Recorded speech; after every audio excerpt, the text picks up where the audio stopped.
ರವಿ, ನೀವು ನೋಡ್ತಾ ಇದ್ದೀರಾ ರವಿ ಬ್ಲಾಗ್ಸ್ ನಲ್ಲಿ ಮಂಗ್ಲಾ. ಆಗ India versus Sri Lanka second ODI match.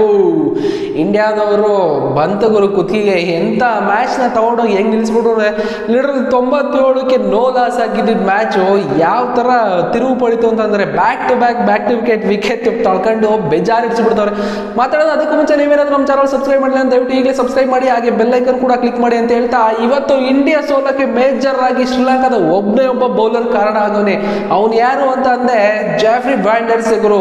ಲೀಡರಲ್ಲಿ 6 wicket ತಗೊಂಡು ಇಂಡಿಯಾ ಮರ್ಯಾದನೆ ಕಳೆದಾಕ್ಬಿಡೋನ್ ಗುರು. ಯಾಕಂದ್ರೆ ಶ್ರೀಲಂಕಾದಲ್ಲಿ ಇವತ್ತು ಸಖತ್ ಚಿಲ್ಲಾಗಿದ್ರು. ಅವ್ರದ್ದು ಒಂಥರ ಬ್ಯಾಟರ್ ಆಡಲ್ಲಿ ಸ್ಟಾರ್ಟಿಂಗ್ ಅಲ್ಲಿ ಒಳ್ಳೆ ವಿಕೆಟ್ ನ ತಗೊಂಡ್ರು ಇಂಡಿಯಾದವರು. ಮತ್ತೆ ಕಾಣಕ್ ಶುರು ಮಾಡಿದ್ರು ಮಿಡ್ಲ್ ಓವರ್ಸ್ ಇಂದ ಭಯಂಕರವಾಗಿ ಕಮ್ ಬ್ಯಾಕ್ ಮಾಡಿದ್ರು ಶ್ರೀಲಂಕಾದವರು. ಬಟ್ ಇಂಡಿಯಾದವರು ಸಖತ್ ಟಫ್ ಕಾಂಪಿಟೇಷನ್ ಕೊಟ್ರು. ರೋಹಿತ್ ಶರ್ಮಾ ಅಂತೂ ಭಯಂಕರವಾಗಿ ಬ್ಯಾಟಿಂಗ್ ಆಡೋದು ಕಲ್ತ್ಬಿಡೋರು. ಫುಲ್ ಶಾಟ್ ಅಂತ ಸಖತ್ ಹೊಡಿತಾರೆ. ಲೀಡರಲ್ಲಿ ಮನುಷ್ಯ 44 ರನ್ನಿಂದ 6 ಹೊಡೆದ್ಬಿಟ್ಟು 50 ಮಾಡ್ಕೋತಾರೆ. ಆ ಗಟ್ಸ್ ರೋಹಿತ್ ಶರ್ಮಾ ಬಿಟ್ಟು ಬೇರೆ ಯಾರಿಗೂ ಬರಕ್ ಚಾನ್ಸೇ ಇಲ್ಲ ಗುರು. Rohit Sharma is hitman ಅಂತ ಸುಮ್ಮನೆ ಕರೆಯಲ್ಲ, ಪವರ್ ಹಿಟ್ ಇರೋದಕ್ಕೆ ಅಥವಾ ಹಿಟ್ ಮ್ಯಾನ್ ಅಂತ ಕರೀತಾರೆ ಅಂತಾನೆ ಹೇಳ್ಬೋದು. ಒಂದ್ ಕಡೆ ನಮ್ಮ ಇಂಡಿಯಾ ಬ್ಯಾಟಿಂಗ್ ಆಡೋ ಮುಂದೆ ರೋಹಿತ್ ಶರ್ಮಾ ಗಿಲ್ ಪಾರ್ಟ್ನರ್ಶಿಪ್ ಒಂದೇ ಚೆನ್ನಾಗಿ ಬಿಲ್ಡ್ ಮಾಡಿದ್ದು. ಅದು ಬಿಟ್ರೆ ಇನ್ಯಾರು ಭಯಂಕರವಾಗಿ ಆಡಕ್ಕೂ ಆಗಿಲ್ಲ. ಒಂದು ಪಾರ್ಟ್ನರ್ಶಿಪ್ ಕೂಡ ಬಿಲ್ಡ್ ಮಾಡಕ್ ಆಗಿಲ್ಲ. ಒಂದ್ ಕಡೆ ಅಕ್ಷರ್ ಪಟೇಲ್ ಒಂಚೂರು ಚೆನ್ನಾಗಿ ಆಡಿದ್ರಷ್ಟೇ. ಅದು ಬಿಟ್ರೆ ಬೇರೆ ಯಾರು ಲಿಟ್ರಲಿ ಒಬ್ಬನು ಆಡಕ್ಕಾಗಿಲ್ಲ ಇವತ್ತು ಮ್ಯಾಚ್ಗೆ. ಅಂತ ಕಾಟ ಕೊಟ್ಟಿದ್ದಾರೆ ಶ್ರೀಲಂಕಾದವರು. ಅದರಲ್ಲೂ ಈ ಜಾಫ್ರಿ ವಾಂಡರ್ಸ್ ಅಂತೂ ಭಯಂಕರವಾಗಿ ಕಾಟ ಕೊಟ್ಬಿಟ್ಟರು ನಮ್ಮ ಇಂಡಿಯಾಗೆ ಇವತ್ತು. ಭಯಂಕರ ಕಾಟ. 6 ವಿಕೆಟ್ ಲೀಡರ್ ಇನ್ ತಮಾಷೆ ಮಾತಾಗೋರು. ಎಲ್ಲ ಬಿದ್ದಿರೋ ಮೇಜರ್ ಆಲ್ ಔಟ್ ಆಗಿರೋದ್ರಲ್ಲಿ 6 ವಿಕೆಟ್ ಅವನಿಗೆ ಅಂತಂದ್ರೆ ತಮಾಷೆ ಇಲ್ಲ. ನೆಕ್ಸ್ಟ್ ಅಸಲಂಕಾ ಒಂದ್ ಕಡೆ ಟಾರ್ಚರ್ ಕೊಟ್ಟಿದ್ದಾರೆ. ಲಾಸ್ಟ್ ಮೂಮೆಂಟ್ ಅಲ್ಲಿ ಅಸಲಂಕಾನು ಟಾರ್ಚರ್ ಮಾಡಿದ್ದಾರೆ. ಮೇಜರ್ ಆಗಿ 3 ವಿಕೆಟ್ ತಗೊಂಡು ಅವರು ಆಟ ಆಡಿದ್ದಾರೆ. ಇನ್ನೊಂದ್ ಕಡೆ ಶ್ರೀಲಂಕಾ ಅವ್ರ ಬ್ಯಾಟಿಂಗ್ ಸಕ್ಕತ್ತಾಗಿತ್ತು. ಫರ್ನಾಂಡೋ 40, ಕುಶಲಂತ ಮೆಂಡಿಸ್ 30, ನಂಗೆ ಕಮಿಂದು 40. ಅವರು ಒಂದು ಸಕ್ಕತ್ತಾಗಿ ಅಂದ್ರೆ ಮಿಡ್ಲಿಂದ ಕಮ್ ಬ್ಯಾಕ್ ಮಾಡಿದ್ರು ನೋಡಿ ಶ್ರೀಲಂಕಾದ್ರು. ಅದು ಪರ್ಫೆಕ್ಟ್ ಆಗಿತ್ತು ಅಂತಾನೆ ಹೇಳ್ಬೋದು. ಇನ್ನೊಂದ್ ಕಡೆ ನಮ್ಮ ಇಂಡಿಯಾ ಅವರು 208ಕ್ಕೆ ಆಲ್ ಔಟ್ ಆಗಿದ್ರು.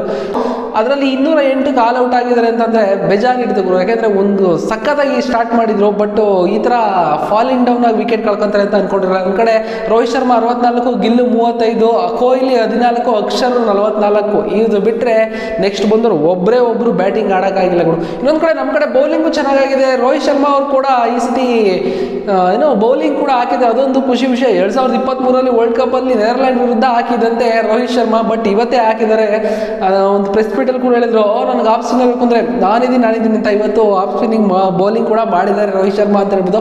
ಇನ್ನೊಂದ್ ಕಡೆ ನಮ್ಮ ಇಂಡಿಯಾ ಕಡೆ ಮೇಜರ್ ಆಗಿ Kuldeep 2 wicket, Washington Sundar 3 wicket ತಗೊಂಡು ಮೇಜರ್ ಕಾಂಟ್ರಿಬ್ಯೂಟ್ ಮಾಡಿದ್ರೆ, ಇನ್ನೊಂದು ಕಡೆ ಶ್ರೀಲಂಕಾ ಕಡೆ ಜೆಫರಿ ವಾಂಡ್ರೆ ಅವರೇ ಮೇಜರ್ ಆಗಿ 3 ವಿಕೆಟ್ 6 ವಿಕೆಟ್ ತಗೊಂಡು ಅಸಲಂಕಾ 3 ವಿಕೆಟ್ ತಗೊಂಡು ಇಂಡಿಯಾ ಸೋಲಕ್ಕೆ ಮೇಜರ್ ಕಾರಣ ಅವರೇ ಆಗಿದ್ದಾರೆ ಅಂತ ಹೇಳ್ಬೋದು. ಸೊ ಫೈನಲ್ ಆಗಿ ಇಂಡಿಯಾ ಸೋತಿದೆ, ಶ್ರೀಲಂಕಾ ಅವರು ಗೆದ್ದಿದ್ದಾರೆ. ಖುಷಿ ನೋಡ್ಬೇಕಾಗಿತ್ತು ಅವ್ರ ಮಗದಲ್ಲಿ. ಅದರಲ್ಲೂ ವಿರಾಟ್ ಕೊಹ್ಲಿ ಅವ್ರದ್ದು ಒಂದು LBW ಅಪೀಲ್ ಮಾಡಿದ್ರು, ಅದು ನಾಟ್ ಔಟ್ ಅಂತ ಬಂತು. ಅವಾಗಂತೂ ಅವ್ರಿಗೆ ಮಕ್ಕದಲ್ಲಿ ನೋಡ್ಬೇಕಾಗಿತ್ತು, ಏನ್ ಗುರು ಸಿಕ್ಕಿರೋ ಒಂದು ಆಪರ್ಚುನಿಟಿ ಮಿಸ್ ಮಾಡ್ಕೊಂಡು ಅಂತ. ಒಂದ್ ಕಡೆ ಶ್ರೇಯಸ್ ಒಂದು ಡೈರೆಕ್ಟ್ ಹಿಟ್ ಹೊಡಿತಾರೆ. ಅದು ಸಖತ್ ಸರ್ಪ್ರೈಸ್ ಎಲಿಮಿನೇಟ್ ಆಗಿತ್ತು, ಸಖತ್ ಇದು. ಸೊ ಇಂಡಿಯಾದವ್ರು ಸೋತಿದ್ದು ಬೇಜಾರಾಗ್ತದೆ, ಏನು ಮಾಡೋಕ್ಕಾಗಲ್ಲ. ಸಿಗೋಣ ಮುಂದಿನ ವಿಡಿಯೋದಲ್ಲಿ. ನೋಡ್ತಾ ಇರಿ. ಬಾಯ್.